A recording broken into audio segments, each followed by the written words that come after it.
de recul. Prends un temps où tu communies avec Dieu. Rentre dans la chambre haute. Va près du Père. Prends un temps de retraite spirituelle. Prends un temps de jeûne et de prière. Prends un temps où tu médites la parole de Dieu parce que tu ne dois pas seulement nourrir ta chair, mais tu dois également nourrir ton esprit. Ton esprit doit être nourri. Ton âme doit être purifiée. Tu ne dois pas passer le temps seulement à nourrir la chair, pas tout ce que la chair désire, parce que les désirs de la chair sont contraires à ceux de l'esprit.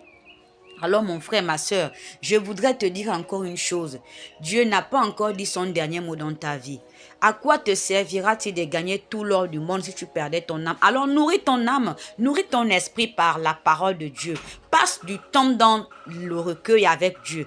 Ne laisse pas ton esprit troubler parce que la parole n'a pas encore fait son travail, parce que la chair désire des choses. Alors, nous devons retenir une chose, c'est que de la même manière, Dieu a donné la force au peuple Israël de conquérir et de combattre tous ces différents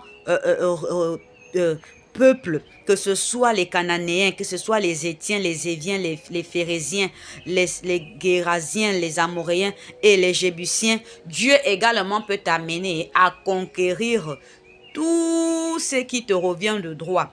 Mais à cela, tu dois d'abord donner totalement la première place à Dieu dans ta vie.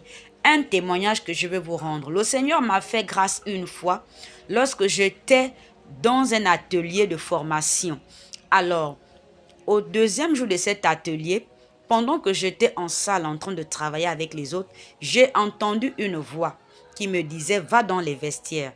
Moi, je me suis dit « Mais je vais dans les vestiaires faire quoi? Je n'ai pas envie d'aller faire miction. » Et cette voix a résonné en moi 3 fois. Va dans les vestiaires. Alors j'ai obéi. Quand je suis allée dans les vestiaires, je suis arrivée, je me suis demandé, mais je n'ai pas envie de faire miction. Je n'ai pas un besoin naturel en ce moment. Le Saint-Esprit m'a amené à aller dans les vestiaires. J'étais bien sûr là. Et je me suis dit, bon, peut-être j'aurais une envie pressante tout à l'heure, rien. Et c'est ainsi que j'ai entendu la voix d'une femme qui pleurait au téléphone. Et elle disait que l'enfant n'est pas toujours rentré. Jusqu'alors, l'enfant n'est pas rentré à la maison. Je ne sais plus quoi faire. Je suis fatiguée de chercher. Je cherche l'enfant depuis des mois. Bien-aimé, je ne m'attendais pas à ce que Dieu m'envoie dans ces vestiaires pour cette dame. Alors le Seigneur me dit, voici ce pourquoi je t'envoie dans les vestiaires. Va parler à cette femme. La chair a pris le dessus. J'ai dit, mais je vais dire quoi à cette femme? Qu'est-ce que je veux dire à cette femme, Seigneur? Me voilà qui va vers la dame. Et quand je suis allée vers la dame,